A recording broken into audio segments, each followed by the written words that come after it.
Good morning everyone, welcome back to my YouTube channel. आज की class में हम करेंगे इंग्लिश वोकैब और एसएससी फाउंडेशन नाइक बैच के हैंड रिटन नोट्स का रिवीजन आज की क्लास में हम करेंगे।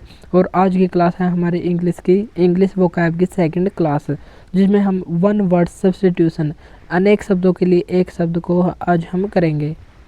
अगर आप हमारे चैनल पर नए हैं तो चैनल को सब्सक्राइब जरूर करें ताकि डेली आपको ऐसी क्लास मिलती रहे। चलिए देर न करते हुए हम हमारी क्लास को शुरू करते हैं। और इस क्लास की पीडीएफ कहाँ पर मिलेगी, इसकी चर्चा भी हम क्लास के एंड में करेंगे, तो अंत तक बने रहें। तो आज का हमारा फर्स्ट क्वेश्चन है, ए जियोमेट्रिकल फिगर विद 8 साइड्स। ऐसा जियोमेट्रिकल फिगर, ऐसी संरचना जिसके 8 साइड्स या 8 किनारे होते हैं, उसको क्या कहते हैं? उसको कहते हैं ऑक्टागन। ऑक्टागन, पेंटागन जिसमें 5 हो, हेक्सागन जिसमें 6 हो, और ऑक्टागन जहाँ पर 8 साइड्स हो। One who loves his country, जो अपने देश से प्रेम करता हो, उसको कहते हैं देशभक्त या पेट्रोइट। फिल एंथ्रोपिस्ट, फिल का मतलब होता है लव, एंथ्रोप का मतलब, एंथ्रोपिक का मतलब होता है ह्यूमन, जो ह्यूमन से प्रेम करता हो, जो मानव प्रेमी हो या परोपकारी हो। तो इसके लिए दो मीनिंग हो सकते हैं। ए person who loves all Mankind, जो सभी मानवता को या मानवों को प्रेम करता हो। समवन, कोई, हु फ्रीली गिव्स मनी, जो खुले हाथ से पैसा देता हो। एंड हेल्प, और सहायता करता हो। To people who need it, जिन लोगों को पैसे की ज़रूरत है, खुले हाथ से उनको पैसे में सहायता करता हो, इसको कहते हैं परोपकारी। और या वन हु लव्स मैनकाइंड, जो मानवता का प्रेमी हो, मानव को प्रेम करता हो, तो उसको कहते हैं फिल एंथ्रोपिस्ट। फील का मतलब होता है लव, और एंथ्रोपिक इसका मतलब होता है रिलेटेड टू ह्यूमन, जो मानव से संबंधित होता है। और फिल एंथ्रोपिस्ट का मतलब होता है human, one who loves Mankind. Epitaph, epitaph क्या होता है? इसे कहते हैं समाधि लेख, जो मरने के बाद कब्र पर लिखवा दिया जाता है। यहाँ पर जो नाम या डेट वगैरह लिखवा दी जाती है उसे को कहते हैं एपिटाफ, ये समाधि लेख है। एन इंस्क्रिप्शन, एक ऐसा लेख on a tombstone. Tomb का मतलब होता है मकबरा, और स्टोन का मतलब होता है पत्थर, जो मकबरे का या कब्र का पत्थर होता है, उस पर इन द मेमोरी, याद में, ऑफ द पर्सन, उस व्यक्ति से संबंधित, हु हैज़ डाइड, ऐसा व्यक्ति जो मर चुका है, उसकी याद में उसकी कब्र के पत्थर पर कुछ लिखवा देना, इंस्क्रिप्शन या लेख लिखवा देना, उसको कहते हैं समाधि लेख या एपिटाफ। तो an inscription on a tombstone in the memory of the person who has died, तो इसको कहते हैं एपिटाफ। ऑब्सोलीट, ऑब्सोलीट का मतलब है जो अभी प्रचलन में नहीं है, अप्रचलित है, जिसका फैशन ख़त्म हो गया है, जो अब चल नहीं रही, उसको कहते हैं ऑब्सोलीट। यानी कि something no longer in use, जो अभी यूज़ में नहीं है, तो उसको कहते हैं ऑब्सोलीट। इलिजिबल, इलिजिबल, इलिजिबल का मतलब होता है अपठनीय, जो पढ़ा न जा सके। ऐसी हैंड राइटिंग जो पढ़ने योग्य न हो। हैंड राइटिंग विच इज़, जो डिफ़िकल्ट, कठिन है, और इम्पॉसिबल, जो असंभव है, टू रीड। ऐसी हैंड राइटिंग जो पढ़ने के लिए या समझने के लिए कठिन है, उसको पढ़ा नहीं जा सकता। अपठनीय, जो पढ़ा ना जा सके। इलिजिबल, इलिजिबल इसको कहते हैं।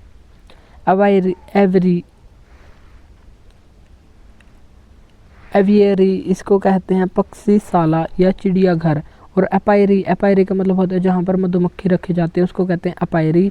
और एवायरी, एवायरी होती है पक्षीशाला या चिड़ियाघर जहाँ पर पक्षी रखे जाते हैं। A place for keeping the birds, एक ऐसी जगह जहाँ पर पक्षियों को रखा जाता है। इन अ कन्फाइंड स्पेस, एक बंधे हुए स्पेस में, जैसे चिड़ियाघर होता है उसकी कोई बाउंड्री होती है और वहाँ पर पक्षियों को रखा जाता है। तो confined space, a place for keeping the birds, तो उसको कहते हैं एवायरी। और एपायरी होता है मधुमक्खी रखने की जगह। नेक्स्ट है इनएविटेबल, इनएविटेबल होता है अटल, जिससे हमें अवॉइड, जिसको हम अवॉइड ना कर सके, वो अटल है, वो तो होगा ही। सर्टेन टू हैपन, सर्टेन का मतलब होता है निश्चित, टू हैपन, जो घटित होना निश्चित है। Something that can't be avoided, जिससे हम बच नहीं सकते, उसका होना तय है, उसका मतलब होता है इनएविटेबल या अटल। नेक्स्ट है नाइन्थ। नाइन्थ का है कंटेम्प्रेरी। कंटेम्प्रेरी का मतलब होता है समकालीन, उसी समय। Belonging to the same time. Belonging का मतलब होता है संबंध, टू द सेम टाइम तो सेम समय पर होना।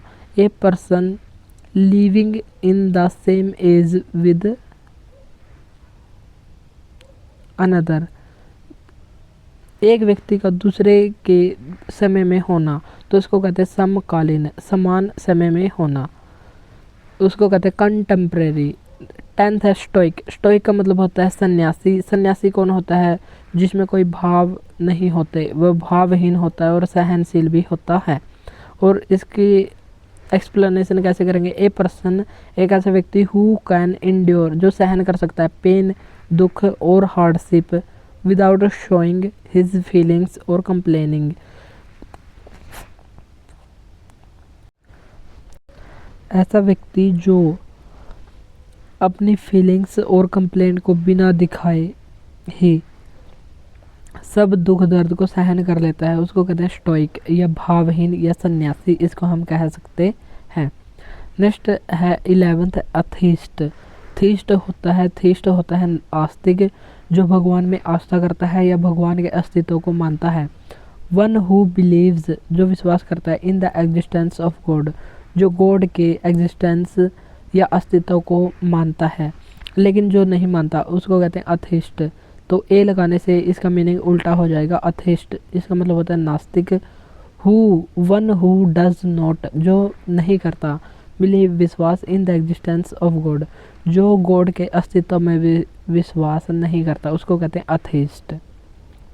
और थीस्ट जो गॉड के एग्जिस्टेंस में विश्वास करता है। नेक्स्ट है 12th कार्टोग्राफर। कार्टोग्राफर को कहते हैं मानचित्रकार, जो नक्शे बनाता है। ए पर्सन हु ड्रोज बनाता है एंड और मेक्स मैप्स, जो नक्शे बनाता है उस व्यक्ति को कहते हैं कार्टोग्राफर। क्लोस्ट्रोफोबिया छोटे जगह में होने से अत्यधिक डर लगना। एन एक्सट्रीम फियर, बहुत डर लगना। Of being in a small confined space, एक ऐसी जगह जहाँ पर ना आगे जा सकते हैं, ना ही पीछे, ना ऊपर हो सकते हैं और ना ही नीचे, बिल्कुल छोटी जगह है, वहाँ पर डर लगना। फोबिया का मतलब होता है डर। और क्लोस्ट्रोफोबिया जो ऐसी जगह जो थोड़ी सी हो, वहाँ पर डर लगना, तो उसको कहते हैं क्लोस्ट्रोफोबिया। ओमनीसिएंट। नेक्स्ट 14वां वर्ड ओमनीसिएंट। ओमनी का मतलब होता है एवरीवेयर और सिएंट का मतलब होता है ज्ञानी, यानी कि सर्वज्ञानी। वन हु नोज एवरीथिंग, जो सब कुछ जानता हो, उसको कहते हैं ओमनीसिएंट। पेनेसिया होता है रामबाण इलाज। ए सॉल्यूशन फॉर ऑल डिफ़िकल्टीज और डिजीजेज, सभी कष्टों और बीमारियों का एक ही इलाज, एक ही समाधान, उसको कहते हैं रामबाण इलाज या पेनेसिया। पोलीग्लोट होता है बहुभाषी। पोली का मतलब होता है मैनी और ग्लोट का मतलब होता है लैंग्वेज। बहुभाषी जो ज़्यादा भाषाएं जानता हो। A person who knows and is able to use several languages, जो एक से अधिक भाषाओं को जानता हो, उसको कहते हैं पोलीग्लोट। क्रोनोलॉजी, क्रोनो का मतलब होता है टाइम से। और क्रोम इसका मतलब होता है कलर। और क्रोन का मतलब होता है क्रोनो का मतलब होता है टाइम। और लॉजी का मतलब होता है स्टडी। और क्रोनोलॉजी ये होता है काल कर्म, यानी कि समय के अनुसार। एन अरेंजमेंट, एक अरेंजमेंट करना ऑफ इवेंट्स और dates in the order of their occurrence,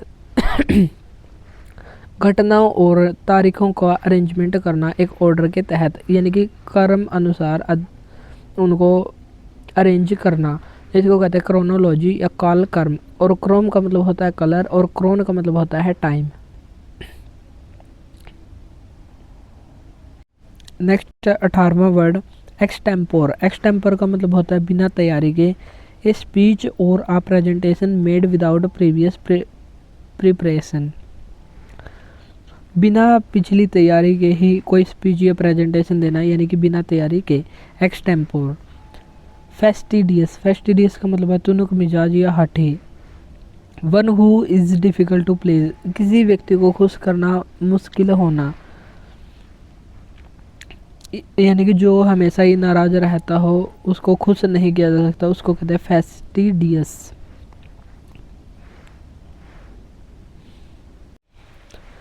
next word है हमारा 20वां वर्ड यूटोपिया। यूटोपिया का मतलब होता है आदर्शवादी या काल्पनिक समाज या राज्य, जहाँ पर सब कुछ कल्पना पर ही आधारित होता है। An imagined society where everything is perfect and everyone is happy, एक ऐसा समाज जहाँ पर सब कुछ परफेक्ट निपुण हो या पूर्ण हो, और एवरीवन इज हैप्पी जहाँ पर सभी लोग खुश हों, तो ऐसा समाज तो कल्पना में ही हो सकता है।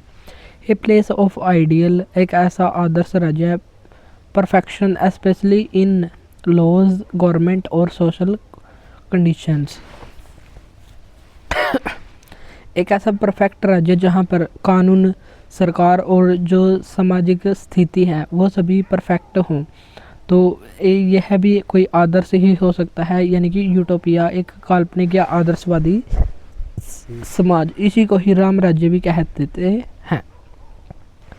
21वां है अमेचर। अमेचर का मतलब होता है शौकीन व्यक्ति या अनुभवहीन, जो नोविस होता है, नो सीखिया, उसको भी हम अमेचर कह सकते हैं। One who plays for pleasure rather than as a profession, a person who is neither well experienced not professional और a non professional who is inept at a particular activity, एक ऐसा व्यक्ति जो प्रोफेशनल नहीं है बल्कि ऐसे ही शौकीन या अपने शौक को पूरा करने के लिए कर रहा है। वन हु प्लेज, जो खेलता है, फॉर प्लेजर, खुशी के लिए, rather than as a profession, वो प्रोफेशन के लिए नहीं बल्कि प्लेजर के लिए खेलता है, तो ये शौकीन व्यक्ति है और अनुभवहीन भी है। तो अनुभवहीन का शब्द हो जाएगा अमेचर। एम्बीडेक्स्ट्रस, एम्बीडेक्स्ट्रस का मतलब होता है, एम्बी का मतलब होता है बोथ और डेक्स्ट्रस उभय हस्त, दोनों हाथों से एक समान रूप से काम करने वाला। Able to use the left hand and right hand equally well, दोनों हाथों को एक साथ अच्छे से यूज करने वाला कहलाता है एम्बीडेक्स्ट्रस। एम्बी का मतलब होता है बोथ। नेक्स्ट है 23वां आइकोनोक्लास्ट। आइकोनोक्लास्ट होता है रिवाज तोड़ने वाला, जो समाज में रिवाज है उनको तोड़ने वाला, उसको कहते हैं iconoclast. A person who attacks, जो हमला कर देता है, और क्रिटिसाइजेस, जो आलोचना कर देता है, चेरिज्ड बिलीफ्स और इंस्टीट्यूशन, जो पुरानी संस्थाएं हैं या बिलीफ हैं, विश्वास हैं, उनको तोड़ने का या उनकी आलोचना करने का प्रयास करता है, उसको कहते हैं आइकोनोक्लास्ट, या रिवाज तोड़ने वाला। इनफॉलिबल, इनफॉलिबल का मतलब होता है अचूक, जिससे कोई गलती ना हो।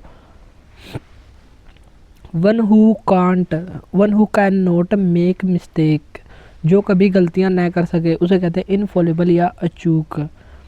अल्ट्रुइस्ट, अल्ट्रुइस्ट का मतलब होता है परोपकारी।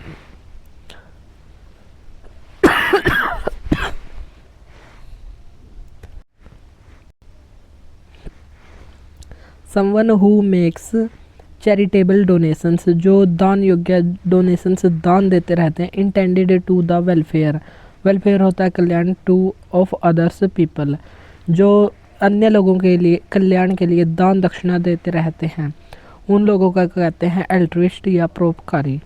आर्चीव, आर्चीव होता है अभिलेखागार। A place where public government और हिस्टोरिकल रिकॉर्ड्स आर केप्ट, जहाँ पर पब्लिक गवर्नमेंट और हिस्टोरिकल रिकॉर्ड्स रखे जाते हैं, उसको कहते हैं अभिलेखागार या आर्चीव। लास्ट है हमारा बिब्लियोफिल। फिल हमने बताया था लव या प्रेम करना। बिब्लियो का मतलब होता है बुक्स, बुक्स से प्रेम करने वाला, इसको कहते हैं बुक प्रेमी या पुस्तक प्रेमी। अ पर्सन हु लव्स और कलेक्ट्स बुक्स, ऐसा व्यक्ति जो पुस्तकों से लव करता हो, प्रेम करता हो, या पुस्तकें इकट्ठा करना उसकी हैबिट हो या उसकी हॉबी हो, तो उसको कहते हैं बिब्लियोफिल। चलिए एक बार हम फिर से इनको रिवाइज कर लेते हैं जल्दी जल्दी। हमारा पहला वर्ड था ऑक्टागन। ऑक्टागन का मतलब होता है एक ऐसी फिगर जिसमें 8 साइड्स हों। पैट्रियट, पैट्रियट का मतलब होता है देशभक्त, जो अपने देश से प्रेम करता है। One who loves his country. Philanthropist, philanthropist का मतलब होता है मानव प्रेमी, one who loves mankind. Next था एपिटाफ, एपिटाफ का मतलब होता है समाधि लेख, जो किसी समाधि पर लिखे जाते हैं। An inscription on a tombstone in the memory of the person who has died. Obsolete का मतलब होता है जो प्रचलन में नहीं है, something no longer in use. Illegible, illegible होता है अपठनीय, जिसे पढ़ना है जिसके जो राइटिंग खराब हो उसे हम पढ़ ना सके। Handwriting which is difficult to read या impossible to read. Aviary, aviary, aviary का मतलब होता है एवायरी, एवायरी का मतलब होता है पक्षीशाला या चिड़ियाघर जहाँ पर पक्षियों को रखा जाता है। A place for keeping the birds. और एपायरी होती है मधुमक्खी रखने की जगह। इनएविटेबल, इनएविटेबल का मतलब होता है अटल, something that can't be avoided, जिससे हम बच नहीं सकते और उसका होना निश्चित होता है, certain to happen. Contemporary, contemporary का मतलब होता है समकालीन, जो उसी के समय हो, belonging to the same time. Stoic, stoic का मतलब होता है सन्यासी, जो सहनशील हो, भावहीन हो। A person who can endure pain और hardship without showing his feelings, अपनी फीलिंग्स को बिना दर्शाए ही जो दुख दर्द को सहन कर लेता है और ना ही कोई शिकायत करता, उसको कहते हैं सन्यासी या स्टोइक। अथिस्ट, अथिस्ट होता है नास्तिक, जो भगवान के अस्तित्व पर विश्वास नहीं करता। और इससे विपरीत होता है थीस्ट, मतलब आस्तिक, one who believes in the existence of God. Next है कार्टोग्राफर, कार्टोग्राफर का मतलब होता है मानचित्रकार, जो नक्शे बनाता है। ए पर्सन हु ड्रॉज और मेक्स मैप्स। क्लोस्ट्रोफोबिया, फोबिया का मतलब होता है डर, जहाँ पर भी फोबिया हमको दिखाई दे वहाँ पर हो जाएगा डर, छोटे जगह में होने का डर। An extreme fear of being in a small confined place. Omniscient, omni का मतलब होता है एवरीवेयर, सिएंट का मतलब होता है ज्ञानी, जो सब कुछ जानता हो, वन हु नोज एवरीथिंग, उसको कहते हैं ओमनीसिएंट। पेनेसिया, पेनेसिया का मतलब होता है हर रोग की एक ही दवा, यानी कि आ सॉल्यूशन फॉर ऑल डिफ़िकल्टीज और डिजीजेज, जिसे हम कहते हैं पेनेसिया या रामबाण इलाज। पॉलीग्लोट, पॉली का मतलब होता है मैनी और ग्लोट का मतलब होता है लैंग्वेज, जो ज़्यादा भाषाएं जानता हो, एक से ज़्यादा भाषाएं जानता हो, उसको कहते हैं बहुभाषी। A person who knows and is able to use several languages. Chronology, chrono का मतलब टाइम से होता है और लॉजी का मतलब होता है study. An arrangement of events और डेट्स, डेट्स और जो इवेंट्स होती है उनका अरेंजमेंट ही कहलाता है क्रोनोलॉजी। क्रोम कलर से रिलेटेड होता है। एक्सटेम्पोर, एक्सटेम्पोर का मतलब होता है बिना तैयारी के, स्पीच और presentation made without previous preparation. Fastidious, fastidious होता है हठी व्यक्ति, जिसको खुश ना किया जा सके आसानी से, one who is difficult to please. Utopia, utopia का मतलब होता है कल्पनादर्श या आदर्श समाज। An imagine society where everything is perfect and everyone is happy, ये सब कल्पना में ही हो सकता है। अमेचर, अमेचर का मतलब होता है शौकीन व्यक्ति या अनुभवहीन, one who plays for pleasure rather than as profession, तो ये होता है अनुभवहीन व्यक्ति अमेचर। एम्बीडेक्स्ट्रस, एम्बी का मतलब होता है बोथ, जो दोनों हाथों से एक साथ एक जैसा ही काम कर सके। Able to use the left hand and the right hand equally well. Iconoclast, iconoclast का मतलब होता है रिवाज तोड़ने वाला, वन हु ब्रेक्स या अटैक्स और क्रिटिसाइज चेरिज्ड बिलीफ्स और इंस्टीट्यूशंस। इनफॉलिबल, इनफॉलिबल का मतलब होता है अचूक, जो गलतियां न करे, one who can't make mistake. Altruist, altruist का मतलब होता है परोपकारी, one who makes charitable donations intended to the welfare of other people. Archive, archive का मतलब होता है अभिलेखागार, जहाँ पर हिस्टोरिकल, पब्लिक, गवर्नमेंट और हिस्टोरिकल रिकॉर्ड्स रखे जाते हैं। बिब्लियोफिल, बिब्लियोफिल का मतलब होता है पुस्तक प्रेमी, अ पर्सन हु लव्स और कलेक्ट्स बुक्स। तो ये देखिए आज की हमारी क्लास, जिसमें हमने 27 वर्ड्स का रिवीजन किया है। 27 वर्ड्स, 1 वर्ड सब्स्टिट्यूशन आज की क्लास में हमने देखे हैं। अगर क्लास आपको अच्छी लगी तो इसको लाइक और शेयर जरूर करें, और आज की क्लास कैसी लगी ये कमेंट बॉक्स में भी लिखकर बताएं। और इस क्लास की PDF के लिए हमारे व्हाट्सएप नंबर पर कॉन्टैक्ट करें। तो आज के लिए इतना ही, मिलते हैं नेक्स्ट वीडियो में। Thank you.